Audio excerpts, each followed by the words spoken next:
whenever I will start presenting, huh? Before presenting. Okay, sir. Okay, sir. Okay, thanks. So now we need to learn two things, two, three definitions, or we need to understand it for the analysis of the DC network or DC circuits. So out of that, first one is the linearity and the sorry, linearity will be having two things, two category. One is the principle of superposition and principle of homogeneity. Linearity is a property of the element describing a linear relationship between cause and effect. So, for example, we can give the example of the Ohm's law, like V equal to I into R. So, if it is V1 is equal to I1 R, then V2 equal to I2 R. Then, if you can take R common, then V1 plus V2 is equal to I1 plus R2. So, this is called the principle of superposition actually. And there is a homogeneity, means if it is C into V, then if R remaining constant, C into I. So this is called the homogeneity. So scaling property is called it. C means we are multiplying with a constant. And the additivity property, which we call it principle of superposition. So you will found later when I'll teach the network theorem, there is one theorem which is called super principle of superposition theorem, with which we analyze the circuit, because it it enable us to analyze the circuit more easily when there are more than one number of sources, maybe voltage source, current source, whatever it is. So it help us to analyze the circuit. So that time what we do, we take the effect of each source at a time while replacing the other source by their internal resistance. So it is only applicable when the your circuit is linear. That means whenever in your circuit there are linear elements like resistor, inductor, capacitor. Capacitor, they fall under AC circuit. For DC circuit it should be resistor, but there should not be any diode. Okay, because diode means your principal, it's like a switch. So your uh, mm, whenever it is in forward bias condition, then only it will be act as a switch, but whenever it is in reverse bias, it's open circuit. So principle of linearity doesn't hold here. Okay. The homogeneity property requires that if the input, also called the excitation, means your source, is multiplied by a constant, then output, called the response, that means the current or maybe voltage drop, is multiplied by the same constant, just like the way I have shown. So if I was using first 5 volt and I am getting 1 ampere current through a resistance, then if I use a 25 volt, then we'll get a 5 ampere current through it. Okay. And Ohm's law relate the input I to output like this. So it is a linear system, but it is not a dynamic system. What is called dynamic system? Whenever there will be a history, or whenever there is, for easy to understand easily, you have to check whether there is any differentiation present here. So it is a not differential equation. So it is a static system, not a dynamic system. But if we have an inductor, we know that V is equal to L into di dt. So it is actually a dynamic circuit. Okay. So you know when the what are the condition from the Ohm's law to hold the linearity. So if the resistance is temperature dependent, like RT is equal to R0 plus 1 plus alpha T, and you know because of the electricity there will be heating effect using Joule's law. So there will be minor change in the temperature, or for that there will be major change in the resistor. If that is the case, then the linearity doesn't hold, because the element is becoming a uh, time varying or parameter varying. Not time varying, actually we should call it a parameter varying, because it is dependent on the temperature. This T is actually temperature. So there may be other condition, so based on, if you follow all these things, then only your linearity holds, otherwise not. And you have to keep in your mind that mostly in all physical system, we ignore the linearity part if it is not that significant, and we approximate the system as a linear system, and we'll estimate roughly the current through it. But if you want to have a very precise calculation, that you will see in your laboratory classes. So there may be nonlinearity in the resistor, or maybe the temperature effect. All those things we ignore. So whatever we calculate theoretically, that may not be same as what is your observation. So these things should come in the conclusion part, because physically it is very hard to get a perfectly linear system which will be following the principle of homogeneity and the superposition. So additivity actually known as superposition, principle of superposition. Okay. So these are some example which I already told. Additivity or the superposition is like this. So uh, superposition, you have two source I told. So for source V1 you have through resistor a current I1, and for source V2 you have current I2. So whenever you at it you can calculate at a time considering only V1 and only V2, and then you can get the overall current through the resistor, which is I1 plus I2. So this is actually principle of superposition. We say that a resistor is a linear element because the voltage current relationship satisfied both homogeneity and the additive property. Again, someone of you just you might have switched on your mouthpiece. Please mute. Huh? Otherwise, noise is coming. In general, a circuit is linear if both additive and homogeneity are held. A linear circuit consists only linear element, linear dependent sources, and independent sources. Huh. These are the two things where we have a dependent and independent sources. So independent sources mean it's like a cell, but battery is a independent sources, or a current source. It's a independent source, but there may be also dependent sources. That means the drop voltage source will have some value which is dependent on some other current through some circuit, or it can be well understood if we take like mutually induced EMF kind of thing. Mutually there is a coil, and through which you there is a induction, like your auto transformer, it is there. So it depends on the input current, right? Otherwise you won't be able to get the voltage. So it's like that. So that is a dependent source, and there will be independent source, and there will be voltage and current source. Sources can be broadly classified in terms of voltage source and current source. So there'll be voltage control voltage source, these are the dependent. Then current control voltage source, voltage control current source, and current control current source. So there are four category of the dependent sources. So whenever we'll analyze the circuit, it will be more clear to you how the uh, dependency, based on the dependency, how can we solve the circuit. Okay. Another important thing is the difference between unilateral and bilateral element. An unilateral element are those for which VI characteristics change when the polarity of the applied voltage is reversed. So common example is a PN junction diode. Whenever you change the polarity, this is the VI characteristics, right? Okay, and that too, this is not linear.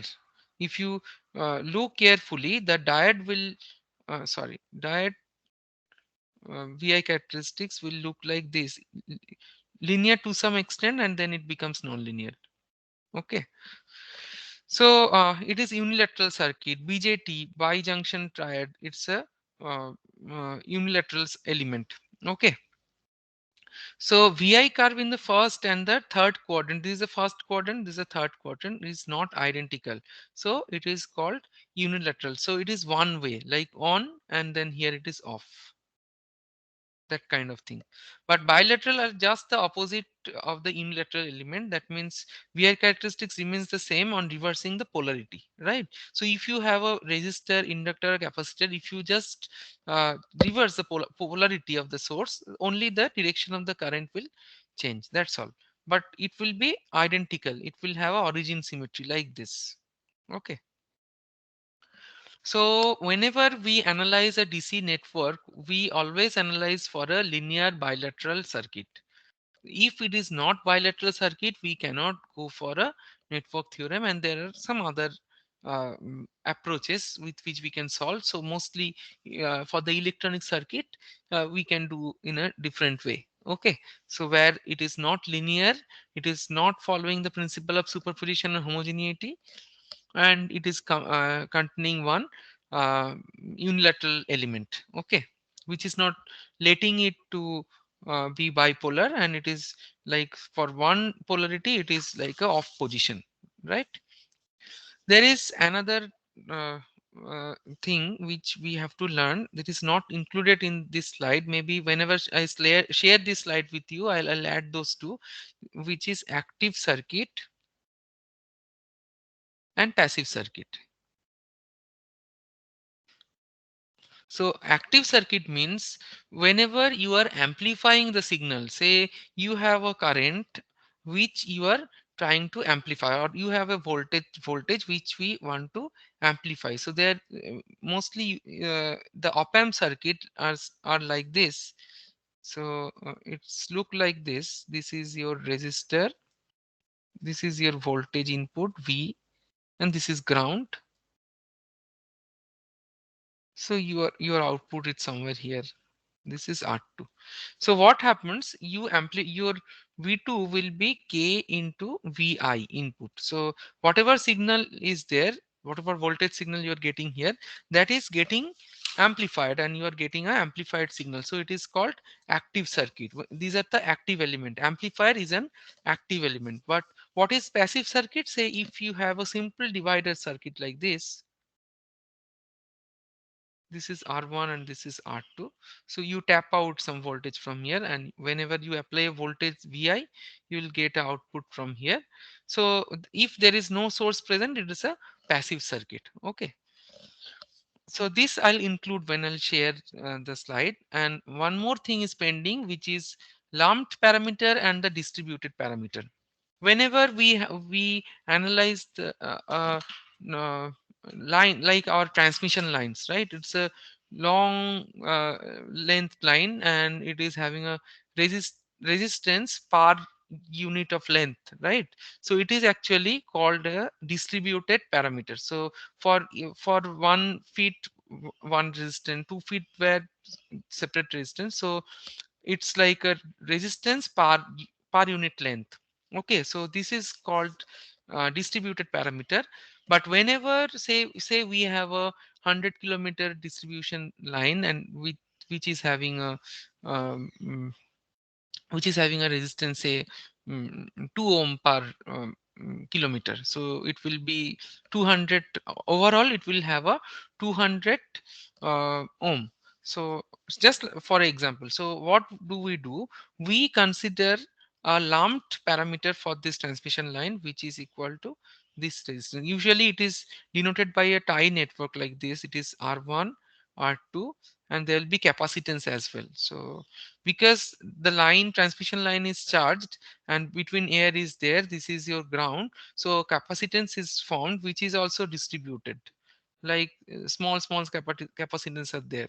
So what do? We represent transmission line by either tie network or pi network, like two capacitance and one resistance, so like this. Okay, so these are the lumped parameter, which is the equivalent circuit for the transmission line or distribution line. Okay. So that is why these are also two significant uh, term which you have to know, which is lumped and distributed. So whenever we analyze the DC network theorem, we'll consider only lumped. There is no distributed parameter. But Sir, if it one is, doubt. Uh, sorry, Sir, one doubt is there. say. Sir, what is the use of capacitor in the transmission line that you have drawn here? Why do Uh-huh. we? I'm telling again. Transmission line, whenever current is flowing through it, there is a potential, right? Some voltage should be there, say 100 kV line, transmission line, right? Three transmission lines are there: red, white, blue. I told in last class, like this. So, and this is ground. Although there is a ground clearance, but still air is there, which is as a medium between this charged line and the ground potential, isn't it? So always when there are two plates which is at a two different potential, and if in between, if you have a uh, if it is, be it vacuum, be it any element which is having certain permittivity, so capacitance is being formed, isn't it? So that is why in transmission line also, between two line capacitance may form, between line to ground there may be capacitance present. That's why we represent it as a lumped parameter like this. So it is known, well known for the power system as T network and pi network. So this is pi, where we are considering two capacitance. So overall capacitance will be throughout the line, small thing which is distributed, but we assume it as lumped and we place like this. Okay, so that is why we need to know these terms: what is lumped parameter and what is distributed parameters. Got it? Now is it clear why I am drawing capacitance here? Yes, sir. Yes, sir. Okay. Okay, so now this is again a revision. You know, most of you, right? What is the convention, and how do we draw it? I usually follow this one, old convention. When it is connected, so there should be a node, and when it is not connected, there will be a jumper kind of thing. So this is the convention of drawing circuit, and this is the polarity: DC source, battery, and if it is AC source, then we just write just put a sinusoid here. So this is AC source, like that. And the instantaneous polarity for that particular AC source, we put plus and minus for the convention, right? But actually it is changing its polarity. First it is plus, then minus, and so on. This is the usual symbol of the resistor. Either you draw like this or you can draw like this. And this is the loop. This is a circuit, and these are your conductor. Okay, these are your conductor, and this is a complete loop. Whenever these are not, it is not shown as joined. So if it is not joined, then loop is not closed. Or if there is a key or switch, so then your loop is open loop. And when it you switch on, then it is become a closed loop and current start flowing through it. And what is the polarity of, what is the direction of the current? You know, it is opposite to the flow of electron. Okay, so these are all like revision. Just go through it, and then marking voltage across any resistance R.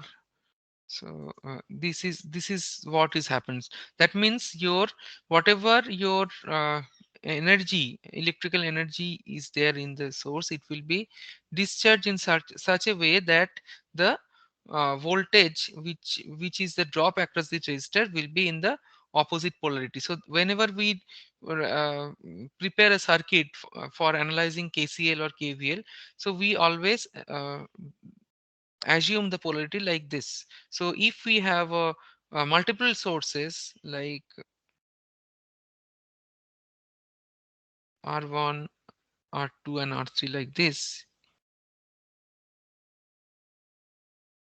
so if it is E1, if it is plus, this is minus, then it is plus V1, then plus V2, plus V3. So polarity we have to take in such a way that the conservation energy principle is held. Hmm.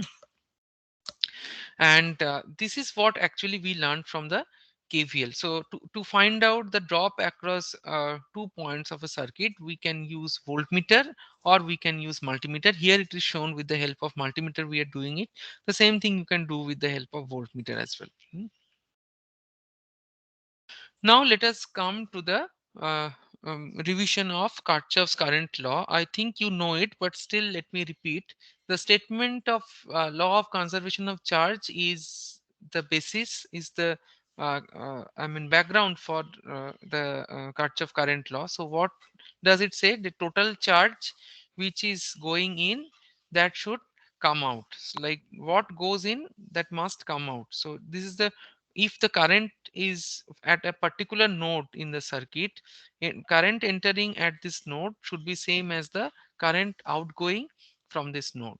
Or in the other word, we can say that the sum of the current going in and out in a given node is always zero, provided we put the proper uh, Fine. I mean sign convention, right? So whenever it is entering to node, we take positive, and outgoing we take negative. So I1 plus I2 minus I3 is equal to 0. So this is one approach, or we can directly just looking at it, we can tell that I1 is equal to I2 plus I3. That also we can do it. It's up to you. And then second Kirchhoff's law is Kirchhoff's voltage law, KVL, and this statement is made on the basis on the convention of the conservation of the energy. So because the current also KCL, it is told that in one particular node it is algebraically zero. So here also in particular loop you should have the voltage drop such that you can keep the conservation of the energy, otherwise it is like it is generating more voltage like that. You are applying a 45 volt source in this particular circuit, and if you just reverse the polarity, that means instead of voltage drop across this, it is also behaving as a source, so which is like not conventional. So that is why we should put the polarity in such a way that we uh, can maintain the conservation of energy. So what is how it is formally stated: sum of voltage around every closed loop in the circuit must be equal to zero.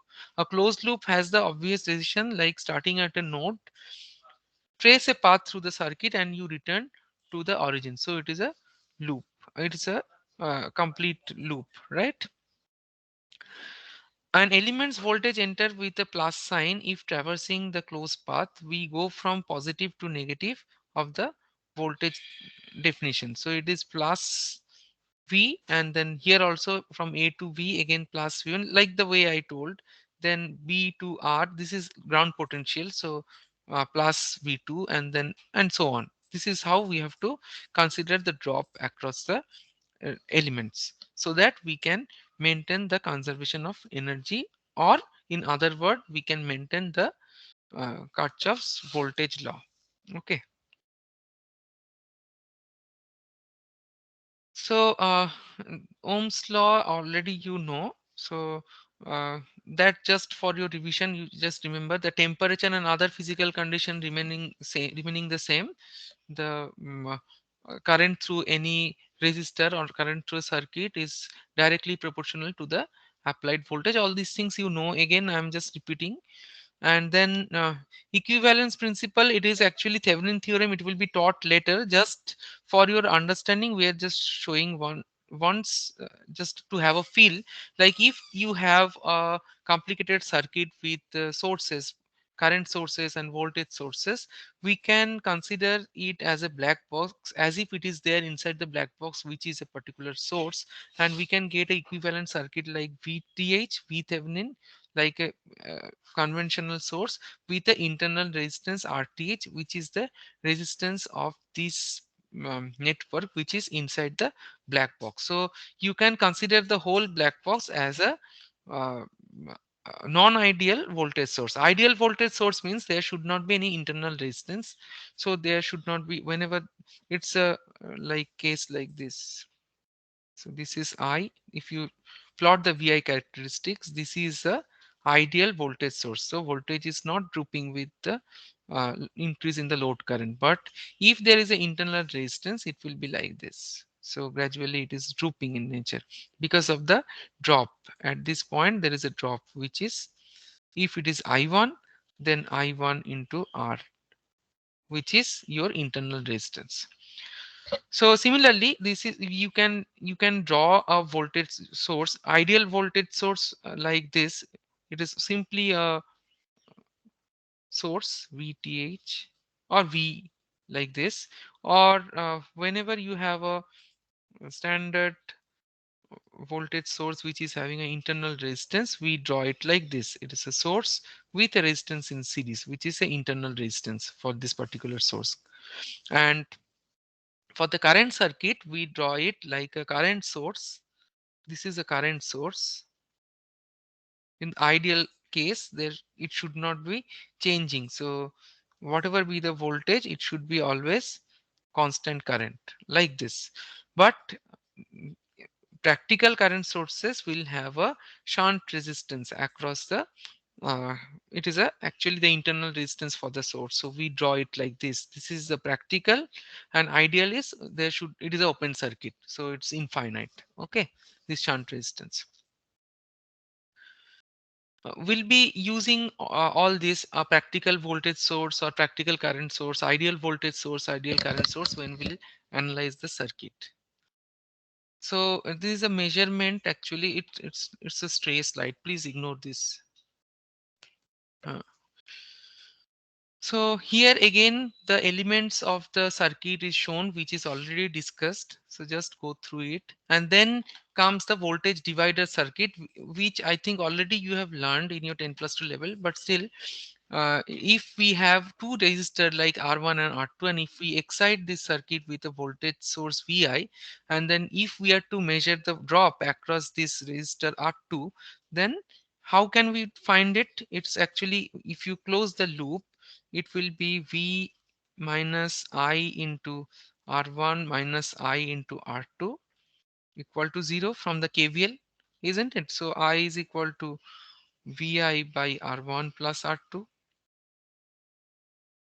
So once you have that, then what is the drop across this V0? What is this V0 actually drop across R2? It is Vi minus I into R1. So Vi minus Vi into R1 by R1 plus R2.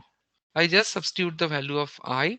So you get R2 by R1 plus R2 into Vi. So this is actually a divider circuit, right? So you get a fraction of your input voltage source, provided you have the value of R1 and R2. And if you just use a slider here, so accordingly you will get a variable value based on the location of the slider. So what I solved is same thing is explained here, and then this is how we get the divider output. So it is written only in terms of E. So we close the circuit and solve it like this. And then here it is shown how we can measure a drop across this circuit. If say we have a closed loop like this, so total drop across the loop between this point and that point should be 0, because this is a conductor. That means there should not be any drop. So if the source is 45 volt, then drop across this is from here to there, it is minus 45, because that only neutralized by this other part of the circuit. And then if you come take only these two R1 and R3, it is minus 30, and only R1 then some other value, so that you know how to calculate. So if we use a if you use KVL here, then we can solve all this. Okay, by 45 minus I into R3 minus I into R2 minus I into R1, and then that is equal to 0. So you can find out what is the value of I, and then one by one you can solve the drop across these points. Okay. So what is the equivalent resistance of a this no need to explain, you know all that, that if there is in series, so it will be added up, and then if they are in parallel, so it is like 1 by R eq equal to 1 by R1 or 1 by R2 till 1 by Rn, and if more, so on. So this is the expression, and if we have only two, directly we can write R1 R2 by R1 plus R2 for the ease of calculation. Okay.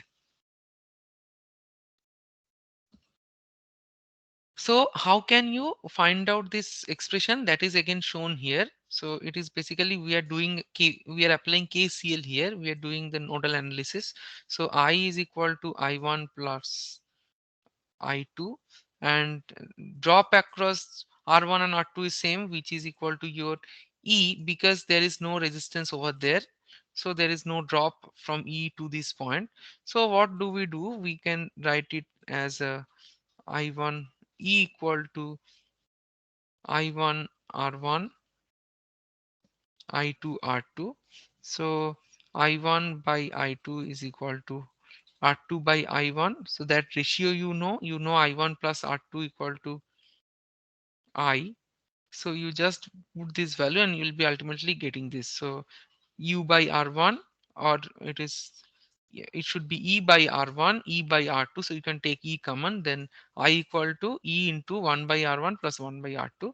So you get your overall resistance, which is by sorry R1 R2 divided by R1 plus R2. Okay, so that is actually R equivalent.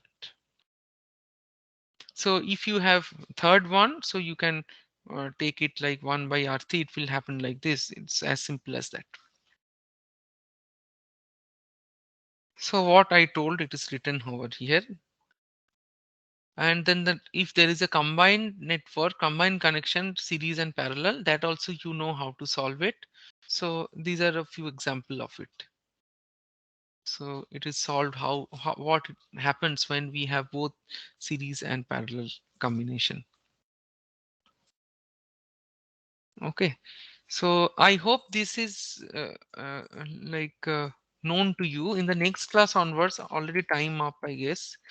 Next class onwards, we'll be learning this node. Learning means you know already how we can do nodal analysis and loop analysis.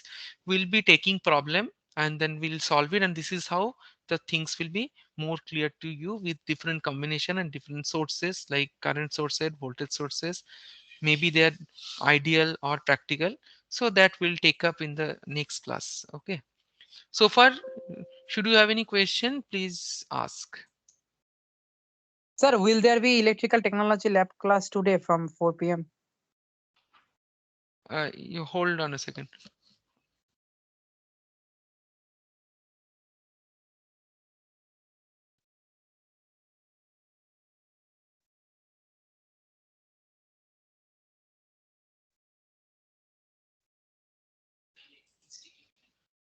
Yes, there is a possibility of lab class if we are not yet Okay, sir. decided, but if mostly it will happen some introductory session, so that you will be mailed the link through which you will be Okay, sir. introduced to the Okay, electrical sir. technology lab class.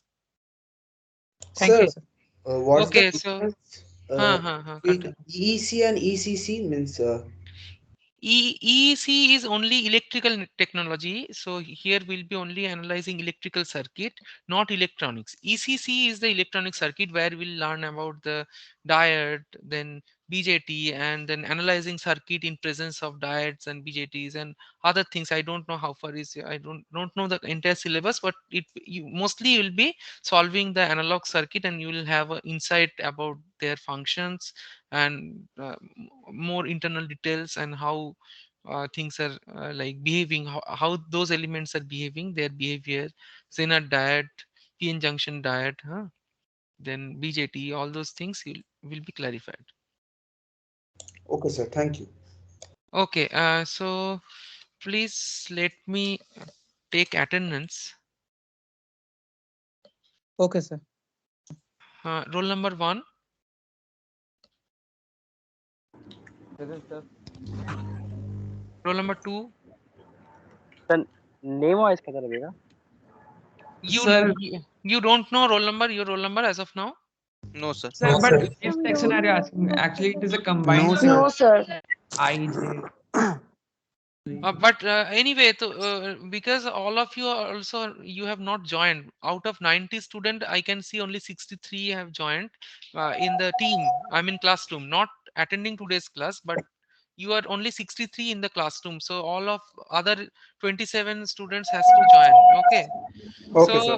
I think better to take attendance from the next class, and in between, seer, who is the seer of this class? I forgot his name. So Shomik Soumik Biswas. Biswas and Gayatri Agarwal.